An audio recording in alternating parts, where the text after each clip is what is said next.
안녕하십니까. 저는 상가를 분양받아 장사를 하고 있습니다. 그런데 상가 관리비 운영이 좀 이상합니다. 내용을 정확히 알 수 없는 비용이 갑자기 부과되는가 하면 중개기 임대료 같은 상가 수익금은 어떻게 쓰이는지 알 수가 없습니다. 자세한 내역을 알고 싶어도 아파트처럼 관리비 내역 공개가 의무화되어 있지 않아 쉽지 않습니다. 상가도 아파트처럼 관리비 운영 기준이 마련되어야 하지 않을까요?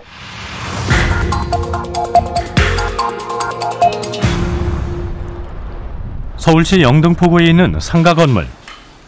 조용재 씨는 11층에서 부인과 함께 맥주 전문점을 운영하고 있습니다. 15년 전 분양받은 상가. 그런데 최근 관리비에 문제가 생겼다고 말합니다. 골이 아프니까 똑같은 면적임에도 불구하고 다른 사람들에 비해 조 씨에게 더 많은 관리비가 부과됐다는 것입니다. 관리비는 어떤 사람은 얼마 내고 어떤 사람은 얼마 1년이면은 한 10만 원, 100만 원, 120만 원 뭐 일이 차이 나버려요. 네. 같은 건물에서 같이 장사하면서도. 조 씨가 소유하고 있는 층은 11층. 최근 여러 층을 매입한 새로운 소유자가 건물을 관리하면서부터 문제는 시작됐습니다. 조 씨가 소유한 11층의 관리비 내역서. 관리비 부과 기준이 일방적으로 바뀌었고 관리 인건비라는 전에 없던 항목도 추가됐습니다. 조 씨가 납부하지 않아도 되는 비용도 부과됐습니다. 도로 사용료도 아까 얘기했지만 이것도 부담하고요. 제일 큰 게 지금 환경 부담금도 부담하고요. 건물의 구분 소유자인 조 씨는 개별적으로 납부하고 있어 이중 부담이라는 것. 조 씨가 자체적으로 해오던 방제 용역비도 이중으로 청구됐습니다.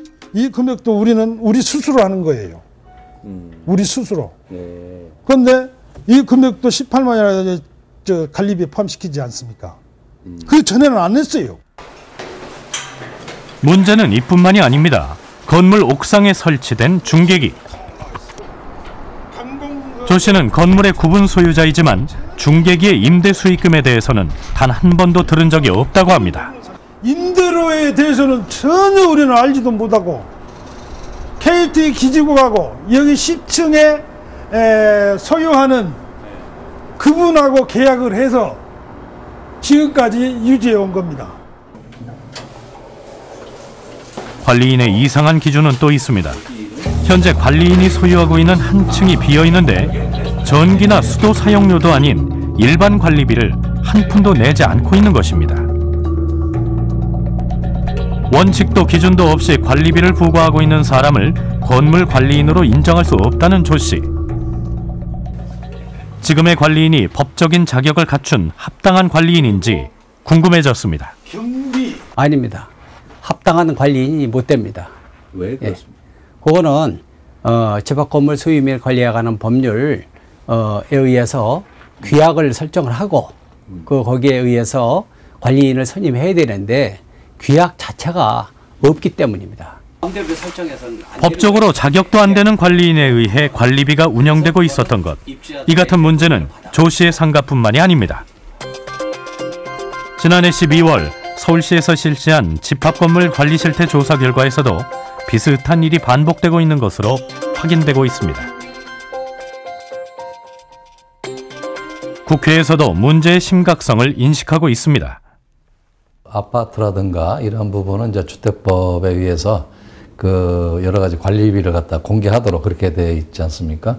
근데 이제 이 집합 건물, 상가나 오피스텔의 경우에는 그러한 어떠한 그 제도적으로 그렇게 투명하게 운영하도록 하는 그런 제도가 지금 이제 미비되어 있습니다. 현재 국회에 발의되어 있는 법률 개정안. 관리비가 투명하게 운영될 수 있도록 상호 견제와 지자체의 관리 감독을 강화했습니다. 상가 소유자라든가 오피스텔 소유자 상호 간에 그런 분쟁의 요소를 사전에 좀 막을 수 있지 않을까 생각을 하고 있습니다. 문제가 있어도 개선이 쉽지 않은 상가 관리비. 조 씨는 투명한 관리비 운영을 위한 제도가 반드시 만들어져야 한다고 주장합니다.